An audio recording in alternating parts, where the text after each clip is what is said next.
kinapigilan si Sarah. Tingnan mo bala ang filosofiya kadang teorya mo, i-compare mo kay Attorney Rowena Guanzon. Mas bungga pagid niya si Rowena Guanzon sang sasayo kung tutuusin. True. Ang kanyang pinag-aralan, ang kanyang experiences. But why is it she's Magaling defending pati Sarah? talino talaga. Why is it that she is pro Sarah now? Bakit siya nag-iba ang kanyang paningin? Yes. Na instead na doon siya sa kay Lenny Kakapix because she saw something or she sees things differently now. She came into a realization na tama ang panungkulan kag mas mabuting tao itong si Sarah. I-compare sa inyong lahat dyan sa mga All I can kakamish. say is, Eto, oh. you can call me whatever the Yes. you like.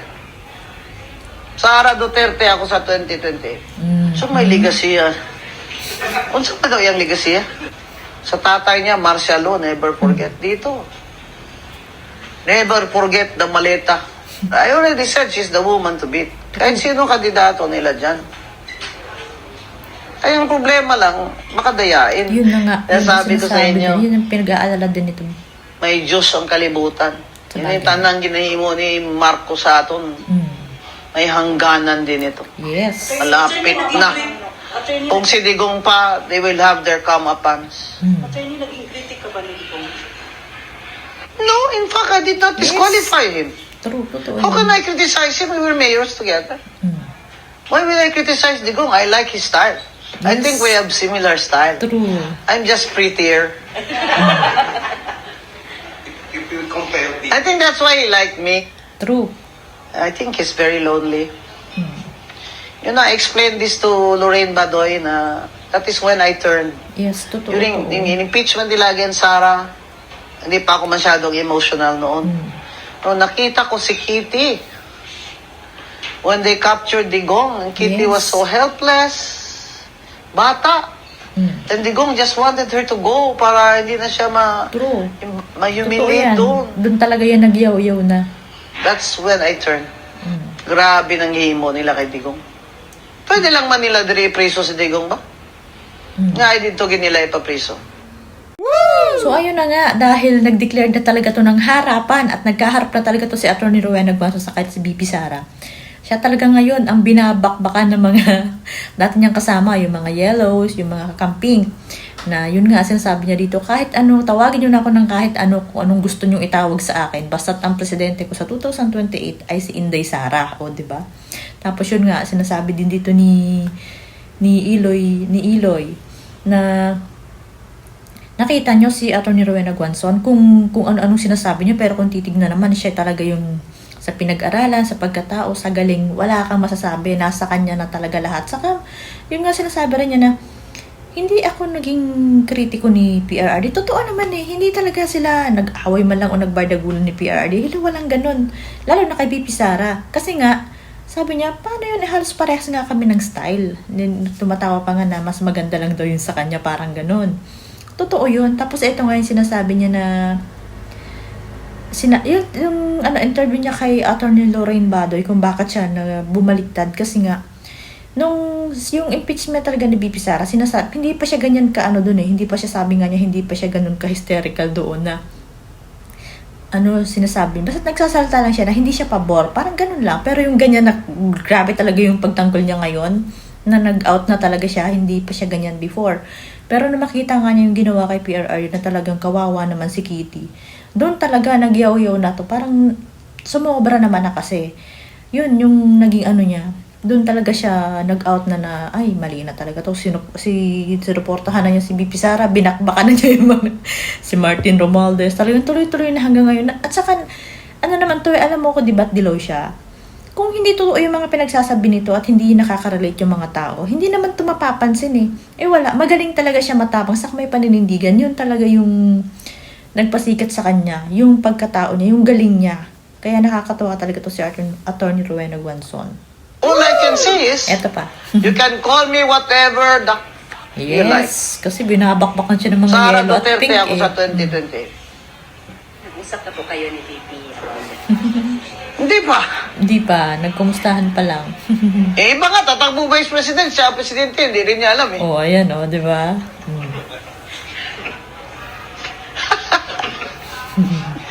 Ito ang masaya. The topic is non-traditional campaign. Yes. Social media. Well, as you know, I have an edge. Yes, I have true. TV shows. Mm-mm. In Net25, a radio program in Radyo Aguila, a TV show in SMNI. Yes. I have my own Facebook. I dance in my TikTok. Hawak ko ang kabit. Hawak ko ang kabit. Totoo to eh, kaya... I think the nakakatuwa. people, the DDS like me because number one, Yes, I'm true. Bisayan. True yan. Number two, I'm honest. Totoo. Number three, totoong tao ako eh. Yun talaga. Hindi ba ako mahal ko talaga. Si Risa Ontiveros, niyayari na naman niya. Alam mo, Carmi. Kahilas ba? So may legacy yan. Unsa pa daw yung legacy? O siya ningon, unsa iyang legacy? Yan o, si BBM. Katong bridge dito sa Davao. Nag-aalala daw Yatong siya na legacy, makalimutan yung legacy niya nga. Wala nang makakalimutan. Sa may legacy niya? The biggest looting Yes. of Walang taxpayers' matatandaan, money puro walang happened hiyaan. under his administration. That's the legacy that he Yes. will leave us and we will never forget. Sa tatay niya, Marcialo, never forget. Dito. Never forget the maleta. Yes, I true. already said she's the woman to beat. Kahit sino kandidato nila dyan. Totoo naman yan eh. Ay, yung problema lang, makadayain. Yun ang problema talaga. Tsaka wag lang kayong kampante kasi alam niyo naman ang eleksyon. Saka Sila, naman marami lumaban silang pera. yung- Magni-negative Ano, vote buying bigyan yan mo dito yun. sa Davao. Bigyan ng pera mga tao para wag nang bumoto. Kailangan ng Davao mag-turn out ang tao 90%. Yes. Minimum. Pero yan yun. Boto Totoo, talaga. yan. Hindi Mindanao. magpapabayaan Davao. Mahirap eh. Mhm. Do not underestimate these Yes. politicians. They all want to stay in power in the BBM kasi doon ang Sobrang racket dumi nila. pati. Dumilumaban Nasabi yan. ko sa inyo, may Diyos ang kalibutan. Yun, Yun yung yun tanang ginahimo ni Marcos sa aton. May hangganan din ito. Malapit na. Kung si Digong pa, they will have their comeuppance. Yes, there always a time, sabi ni Digong. No, in fact, I did not disqualify him. Oh, di ba? How can I criticize him? We were mayors Kritik together. ni Digong or ng Duterte. Besides, I was commissioner when he ran. Di naman And as talaga I said siya, there, pero if hindi you were naman talaga covering sila it, naging ano. I did not disqualify him. I disqualified Grace Poe. Why will I criticize Digong? I like his style. Oh, I think diba? we have similar style. I'm just prettier. If you compare the I think that's why he liked me. True. I think he's very lonely. You know, I explained this to Lorraine Badoy na that is when I turned.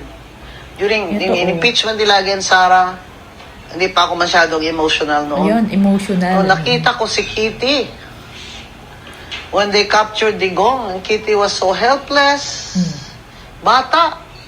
And Digong just wanted her to go para hindi na siya True. ma-humiliate doon. That's when I turned. And I saw Kitty. I turned. I said, ay di po. Nagalit Then, na talaga siya. my sister also. Dilaw na Yes, dilaw pati- kami, ha? Oh, diba? God, Antay-Marcos kami. Kuri. Sabi niya talaga, Kahit sino brothers naman and talaga. sisters, we turn. Kasi we are very close as a family. Nung nakita ko yun, tas Kitty who made me turn. In fact, we're going to see each other for brunch hopefully while I'm here. Grabe ng himo nila kay Digong. True. Pwede lang man nila diri priso si Digong. Ginawa nila kay PRRD. Nga, dito nila ipapriso. Cruel gini yung Bongbong Marcos. Cruel.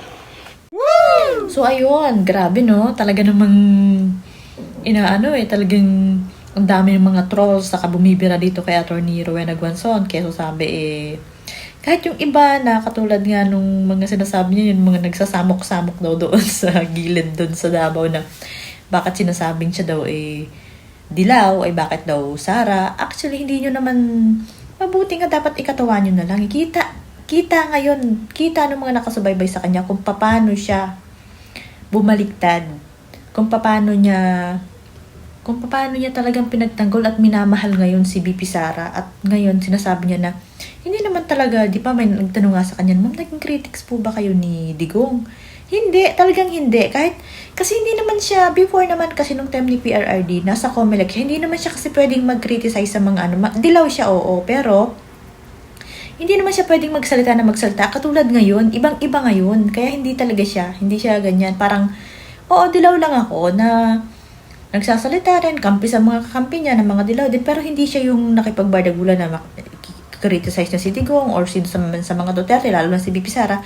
Walang ganun. Saka nga sinasabi niya na parang gusto siya ni Digong kasi nga halos pareha sila ng style. Kasi pareha silang matapang. Totoo naman talaga, nagkakatulad sila ng style. Saka yung paninindigan, yung tapang, saka yung diretso sila sa tama. Halos pareha sila ni PRRD. Saka yung talaga ang pinanindigan niyang una ay yung kay BP Sara na hindi talaga siya pabor dahil mali, parang labag sa batas, lahat talaga ay pinilit lang yung kay BP Sara. Doon siya dati, lagi lang siyang, basta siya yung panindigan niya na mali yung ginawa. Hindi ako sang-ayon sa ginawa kay BP Sara, di ba nga, tapos Supreme Court, o yun, talagang yun. Pinaglalaban niya lang dati yung mga dapat lang sa batas, yung dapat sumunod lang sa saligang batas. Pero nung kinidnap na si PRRD, yung ginawa nito rin na talagang maawa ka naman talaga kay Kitty, talagang sa wala kalaban-laban talaga, sobra yung ginawa niya. Tama yung sinasabi niya na sobra talaga, akalain mo yun, no? Pati mga kapatid niya, yung mga pamilya nila ay bumaliktad na gawa doon sa ginawa kay PRRD, o diba?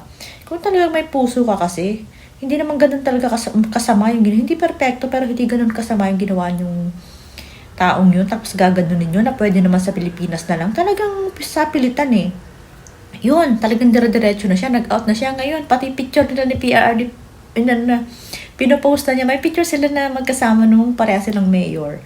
O diba, sabi niya, wala silang masamang pinagsamahan ng mga Duterte, kaya hindi niyo siya masisisi ngayon. Kaya, matuwa na lang sana. At saka pati, pag nagsenador to, siguradong panalo to, wag lang dayain. Kasi nga, nasa kanya lahat eh. Talagang pati yung mga Gen Z, yung mga batch nila ni Kumyaw, basta yung mga bata na pati nga yung mga influencer na mga sikat din, ay gusto siya eh. Kasi nga totoo yung mga sinasabi niya. Sabi ko nga, kung mali-mali naman yung sinasabi nito, hindi naman mapapansin to ng mga tao. Hindi siya sisikat ng ganyan dahil sa totoo lang, sikat na sikat talaga siya ngayon.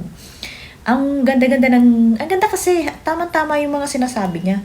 Talagang nakaka-relate yung mga tao. Tapos yan nga, na siya ngayon, talagang Sara Duterte talaga siya. Mamahalin talaga, panalo talaga to. Sa bagay, karamihan yan ng mga sasama kay BP Sara, panalo talaga yan. Si Inday Sara pa. Kaya nga nanalo si Marcos, gawa din dyan eh. Kaya yung bumangga talaga dyan, giba. Ang daming natuwa nung magkita na sila sa Davao ni BP Sara. Kaya ito sinasabi to ni Eloy Burgis na ang dami-daming nagsasalita na bumabatikos kay Atty. Rowena Guanzon, samantalang kung titignan mo naman sa pagkatao, sa mga achievement, walang-wala naman sila kay Atty. Rowena Guanzon. O, diba? Sabi nga niya, parang nakuha ko na lahat ng gusto ko sa buhay. Retired na nga ako sabi niya ganon.